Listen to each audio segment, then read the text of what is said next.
رہی بات مفسرین کی، تو قرآن مجید کے جتنی زبانوں میں جتنے بھی تراجم ہیں، غامدیوں کے تراجم کو چھوڑ کے یا منکرین حدیث کے تراجم کو چھوڑ کے، اہل سنت والجماعت کے عربی زبان میں تفاسیر ہیں یا دوسری زبانوں میں، فارسی میں ترجمہ ہے، اردو میں، کسی بھی زبان میں جو اہل سنت والجماعت کا صحیح ترجمہ ہے، مدنی صورتوں کے اندر جہاں بھی لفظ جہاد آیا اس کا معنی لڑائی سے کیا۔ اب یہ ترجمہ شیخ الہند جو ہمارے ہاں سب سے زیادہ رائج ہے، تفسیر عثمانی کے ساتھ چپتا ہے، سب سے زیادہ ہمارے ہاں اردو دان طبقے میں یہی پڑھا جاتا ہے، اور اس کی جو بنیاد ہے حضرت شاہ عبد القادر محدث دہلوی رحمۃ اللہ علیہ کا موضع ہے قرآن کا ترجمہ، وہ اس کی بنیاد ہے۔ حضرت شیخ الہند رحمۃ اللہ علیہ نے اپنے زمانے کی اردو کے اعتبار سے اس کو آسان کیا، اور پھر حضرت شیخ الہند کے ترجمے کی آگے تشہیر کی حضرت مولانا احمد علی لاہوری رحمۃ اللہ علیہ نے، جو ان کا ترجمہ قرآن مشہور ہے۔ آپ ان سارے تراجم میں جہاں جہاں بھی دیکھ لیں، جہاں بھی جہاد کا لفظ آئے گا مدنی صورتوں کے اندر، وہاں ترجمہ کس چیز کا ہوگا؟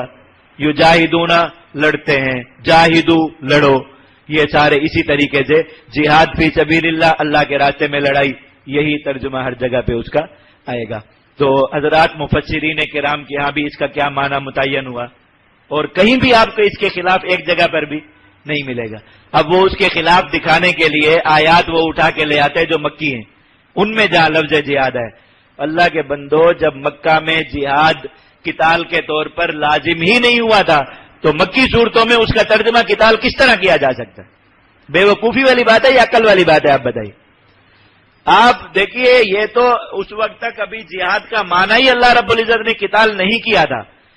بعد میں قرآن مجید میں تو صلاۃ کے باب میں ایسا بھی موجود ہے کہ صلاۃ بمعنی نماز جب متعین ہو چکی، اس کے باوجود قرآن مجید میں لفظ صلاۃ نماز کے علاوہ دوسرے معنی میں موجود ہے۔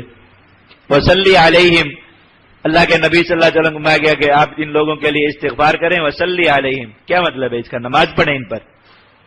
اس کا مطلب ہے کہ ان کے لیے رحمت کی دعا کیجیے۔ ان صلاتک سکن لہم، آپ ان کے لیے رحمت کی دعا کریں گے، ان کے دلوں کو تسکین ہو جائے گی۔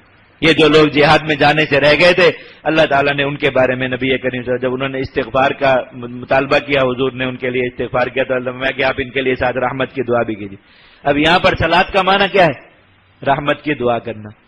حالانکہ یہ صورت وہ ہے جو نماز کے حکم شرعی کے بعد نازل ہوئی، تو ایسا ہو جانے سے اب صلاۃ کے حکم شرعی پر کوئی فرق پڑا کہ آپ دوسری جگہ پر بھی یہ کہیں کہ چونکہ اس آیت میں صلاۃ کا معنی نماز نہیں ہے تو باقی ساری آیات میں بھی گنجائش ہو گئی کہ یہاں بھی صلاۃ کا معنی نماز نہیں ہوگا بلکہ جو معنی ہم مرضی کر لیں، یہ اس کی گنجائش نکلے گی کوئی؟ اور پھر ایک بات ہر مسلمان جانتا ہے، سمجھتا ہے کہ جس مسئلے پر امت کے فقہا، محدثین، مفسرین میں سے کسی ایک طبقے کا بھی اتفاق ہو جائے وہ حتمی ہو جاتا ہے امت کے لیے، اور یہاں پر میں آپ کو عرض کر رہا ہوں کہ تینوں طبقات کا ایسا اجماع اور اتفاق ہے کہ آپ کو اس کے خلاف کی ایک مثال بھی نہیں ملے گی۔ ایک مثال پورے وثوق کے ساتھ آپ کا کہہ، پورے ذخیرہ احادیث میں ایک مثال ڈھونڈ کے بتا دیں، پورے ذخیرہ فقہ میں ایک مثال ڈھونڈ کے بتا دیں، پورے ذخیرہ تفسیر میں ایک مثال ڈھونڈ کے بتا دیں، کہیں بھی نہیں ملے گی۔ تو پھر اس کے خلاف بات کرنا اس کی مسلمانوں کے لیے کس طرح گنجائش نہیں کرا۔